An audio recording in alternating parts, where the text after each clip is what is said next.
Once upon a time, there lived a very beautiful girl named Kachi. Kachi was the only daughter of a popular businessman in the village. She was so beautiful and kind, and her parents loved her with all their hearts. They hoped to find her a husband who would love and cherish their daughter as much as they did. So Kachi's father ensured that Kachi wore the best dresses and shoes in the village, and her mother braided her hair so beautifully that Kachi stood out from the other girls in the village. Her beauty radiated wherever she went, and all the young men in the village admired her and wanted to marry her.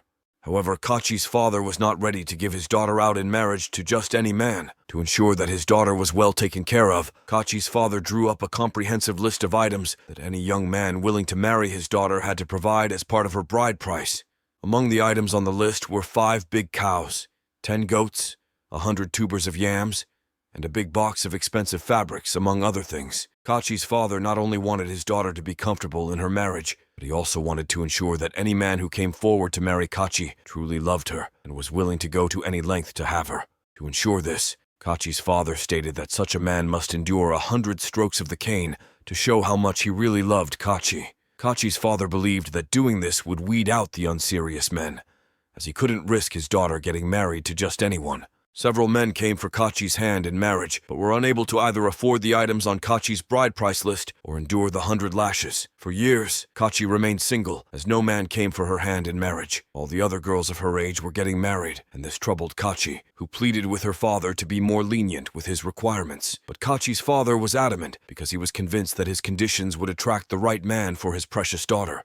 One day, a young farmer in the village named Chinedu caught sight of Kachi as she was heading to her father's farm. Chinedu was struck by Kachi's beauty and gentleness and decided within himself to spend the rest of his life with her. He approached Kachi's father and declared his intentions to marry his daughter. Her father laughed heartily and presented Chinedu with the marriage list. Chinedu's heart sank as he looked over the items he could not afford. Still, as Chinedu still had his eyes fixated on the list, Kachi's father informed him of the final test, which was the 100 strokes of the cane he had to endure if he really wanted to marry his daughter. "Are you certain that you want to proceed with this?" Kachi's father asked Chinedu, who nodded and replied, saying that he was willing to endure anything for Kachi's sake. And so, the entire village gathered to witness this unusual act of love. With each stroke, Chinedu's back ripped and his strength waned, but his spirit did not falter. Kachi, lying in her room, wept for the pain her suitor bore. By the time the lashes were complete, Chinedu knelt on the ground, weak but victorious. Chinedu was the only man who endured to the end, as all of Kachi's other suitors either gave up on hearing about the 100 strokes or barely made it past 50 strokes of the cane.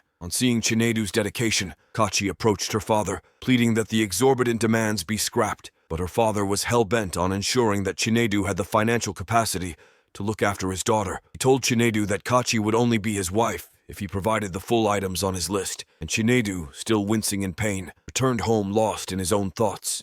He was only a poor farmer who had nothing except his little farm, where he grew some crops which he sold at the local market. Chinedu pondered on how he would be able to afford the items on the list, as he decided to double his work, hoping to provide the items in batches. However, one morning, while Chinedu was in his farm working tirelessly, his friend ran up to him to inform him that Kachi was getting married to a young rich man named Obid. Kay approached Kachi's father to perform the traditional rite for Kachi, and also endured the 100 lashes. Chinedu, heartbroken and confused, approached Kachi's father to plead for a chance, but it was already too late. The wine had been poured, and the cola nuts broken as Kachi became Obid's wife. Obid, unlike Chinedu, had not come for love. He had come for the pride of winning the most beautiful girl in the village. He provided everything that was required on the list, as his barns overflowed with yams and his herds were plentiful. However, despite being extremely wealthy, Obid lacked the warmth of Chinedu's heart. Kachi, bound by tradition and her father's will, became Obid's wife.